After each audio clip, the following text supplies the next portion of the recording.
Hello, brother Ojugo. I know say na old video I sent to you. Yes, I am sending it. Tell your Pastor Peter to leave me alone. Your Pastor Peter is looking for me. He want to kill me and my children. Tell Peter to stay clear away from me. Otherwise, I go expose Pastor Peter for this week. Everything where Pastor Peter be, I know everything. The way he kill his wife, I know. The way he kill, sacrifice his father, I know. The way they suck people blood, Yankee wife wey miscarriage 4 times, na Peter, I know. Everything where they happen to Wale, na Peter, I know. Everything where they happen to member in that church, na Pastor Peter. Pastor Peter is killing people in that church silently, initiating children, taking people destiny. Tell Peter to stay clear away from me. Do you hear me? Tell Peter I'm sending all the Igbo people, all the Agbo people, all Peter friends. Peter should stay clear away from me. If Peter not stay clear away from me, now me go expose her for this week. Now me go close that church. Now me gather that church for Pastor Peter Oani. Now me gather that church. Now me go see scatter that church. Pastor Peter, that day when you see me for outside, when I dey talk to Minister Samuel with Papa Teddy Theophilo, I was reporting Peter to make them wanna. Pastor, they always touch me. The first day when Pastor Peter take 2 hands, rub my shoulder. Now bats, that's the way they fly. When wish they turn to. Pastor Peter, they turn to bats. Bats where they fly. Now Peter he flexed for my back too. He want carry me fly, go that kiddo. Make it go they use me for evil message. He said because now my spirit and shadow, now they cover people for that church anytime I enter that church. Now so he might go call, say this woman don't see come church. The mission where be one do, he not fit do one. That's I enter that church. I don't cover everybody where they that church with my shadow and the angel and spirit where they follow me. Pastor not feel afraid there. Because of that, Pastor can't use me. He can't put 2 bats for my back. Make he carry me fly. That if he carry me reach that kiddo where go kill his wife, where give her power. There, that temple, that the evil temple. There, he will come say, yes, this is the woman that is disturbing me, that I cannot attack any of my member. So I want you to put this woman as a member of this temple, so that they use me. I'll come be their evil messenger. Now me go anybody where they want key. Now me go they fly, go they breed the person con. Now Pastor be do me. I got Ojugo. Listen to me carefully. I want you to give this record to Peter to listen. I get family for her. I not fall from heaven. My father was a chief to Oba of Benin before he died. Oba of Benin, Okuto Tebite, Ogidiga, Oba Atokbe, he said my father was a chief there before he late. Now my senior brother that senior me 2 times, he's not the chief. He carry my papa position in that palace now. My senior brother now na chief for Oba Palace. My father title before now my senior brother when senior me 2 times now he carry the title now for Oba Palace there. Me I be Oba Pikin. I come from Benin, real typical Benin from Oba family. Now Pastor Peter want try. He want try. If we talk of wish, now we get wish. If you talk of power, now we get power. If we talk of God, serving God, now we tell Peter to stay clear away from me. Number 2, I senior Pastor Peter. I senior her with almost 60, 70 years. Pastor Peter should not try me again. He should leave me and my children alone. He should leave me and my well-wisher alone. People that wish me good, that choose me as a mother. Pastor Peter should stay clear away from them. They are my children. If Pastor Peter try any one of them again, they can't tell me, say, see what Pastor Peter do. Now this Vic street, now I go disgrace Pastor Peter. I go hold her, I go disgrace her. I go fight her. Go and mark my wall. You know me now. Ojugo, you know me right from that. Go and want Peter to stay clear away from me. Now me go drive Pastor Peter for this week. I knock my table. Now me go drive that man for this week. I go disgrace her. I go close that church. Make it like carry any of my name go any altar again. It don't say carry my name now. It don't go summon me for that kid where they give her power where he kill his wife. Pastor Peter power where go use his wife do. Now power to heal, power to inflict sickness, power to attack members. Then go see hidden. Now be the power where go as where they give her where he kill his wife. He no ask for power make his church full. If to say make a church full, they foresee give her that power. A church for don't full everywhere. But no, he no ask. He go ask for power of to inflate to heal. He go put sickness for person body, go heal her. He go attack them, he go heal her. Now the power where Peter sick, now they give her. Now Peter go summon my picture there. Because I said 3 people made them wanna. I sent Mr. Dean. I sent Minister Samuel and Theophilus made them wanna. The last hand where they touch me, when you see us for front of church, that the way Minister Samuel, they talk to me, they beg me. He used and rub my shoulder. As I reach us, I call Oba Palace. I call my people there. I call the chief there. See one of our Pastor Peter Ani Bodo. See the way he take and rub me again. Now instantly for Palace there, they tell me say, now stroke. Now it be put for my body. He be attack me with stroke. Me, Oba Pikin. Ah no. He be attack me with stroke. Stroke. So I return immediately. I return that stroke back to Pastor Peter. I am fine. As you can see, nothing go do me. No man born of a woman. No man that have prick. That bath with water of God. No woman that have toto. Where they use water of God, they bath, they eat, they cook. Go fit kill me. Never. Never. Now only God will give me to my mama pa. Now I go fit call me when the time reach. That is from 120 to 130. That is the year God give me. Now I go spend for this life before I go. My children too. 120, 130. Tell Peter, they no fit kill me. Eh?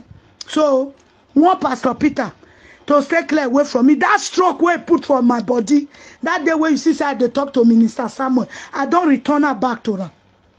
He carried my name, go the altar. He said, see this woman. Is the woman that is disturbing me in that church. He is narrating me, want to disgrace me. Please, can you people use this woman for another power? They tell her for that kid, don't know. We don't give 2 power to each person. Now, one power where you ask, we don't give you. So this woman, you don't see her. You don't see say waiting follow her. This woman a fire of God. Not if he do her. You not fit kill this woman. You not fit inflict her with disease. You not fit kill the children. Nothing. You not fit do her.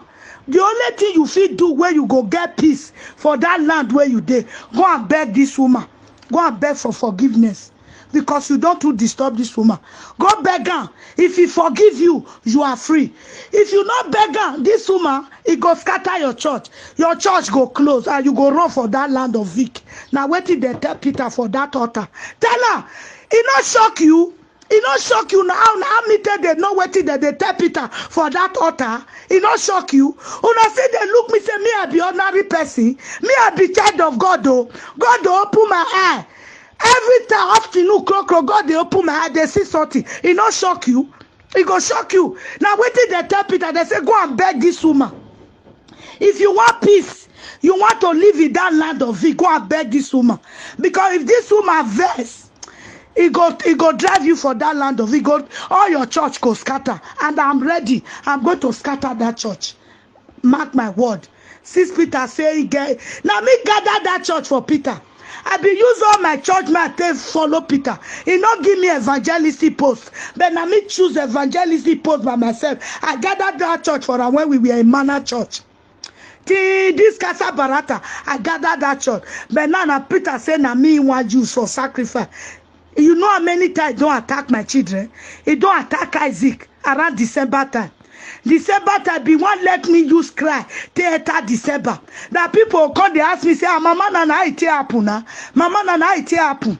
How it happen? December something. Now Peter be praying. I return her back to her.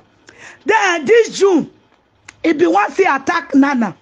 It be attack Nana with one long spoon, wood spoon, way long.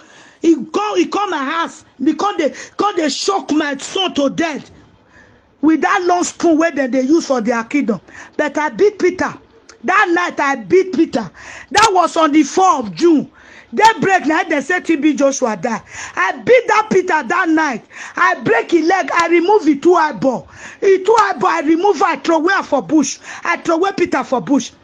On Sunday on the 6th of June I come church. Now Wale can say he have 2 revolution. You were in the church. If you not there, your wife go there. When Wale say I have 2 revolution, there is a man. They beat here. They remove the 2 eyeball. They throw away 2 eyeball. They beat and they remove the 2 eyeball. Now me beat Peter on the 4th night. On the 4th that day for night, I remove the 2 eyeball. But Pastor Wale here say, let's pray for the man. If you know you are the person, put your hand for your eyeball. Pastor Peter start for altar. He put the 2 hand for eyeball. He wants to put hand for eyeball. Then they pray. I laugh. That day I laugh. I just laugh and say, see an evil man. Make it try me. Now he prick I go cut. If he come again, I go cut he prick come out. Not be say go evil born. The wife will even marry now. He don't even carry all the children where this his wife womb. He don't take her so seed for that side. He don't so so seed. Minister Samuel don't even take him out. Tell her say, Father, I need the power where they say you get. They say you be a occultive man. They say this altar na iroko tree na so snake full. Now me tell her like that. So I want to have that power. Initiate me. Initiate Minister Samuel. So very soon, Minister Samuel will sacrifice his wife for his son. Go and mark my word. He don't initiate her. And they don't relieve Pastor Peter for that side. Now, don't bring man. They won't give her another power post.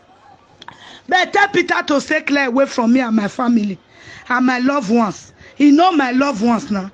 He know the people who choose me as a mother. Like person like Mama Michael and his children. He should stay clear away from them. Oh. Otherwise, I go expose Peter. Oh. I go expose her. Much way give Mama Michael. The brother and his son will drink that more. They nearly die. Now God save them. So they can't call home. They ask us, they can't tell us which month to not drink. That month was initiated in the kingdom of darkness. To tell Peter to stay clear away. Ojugo, you are free. Peter, if he use you, if he use your wife, if he use your only daughter, no problem. Because now your papa, you are partly Agbo, partly Igbo. Your wife na Igbo. So may God let Peter get hand. May get mind to carry any of you of your family or your children. By that time your eye go clear. Because me, I not relate to Igbo. Sam. I not relate to Agbo. Sam. I'm a typical Benin from Oba Palace. From kingdom of Oba Palace. Tell Peter he cannot use Benin people. You are free. Your wife is free. Your daughter is free. He can use any Igbo people. Ucheche get 4 boys there. Akudo get children there. Many Igbo people there. So make he use any of them.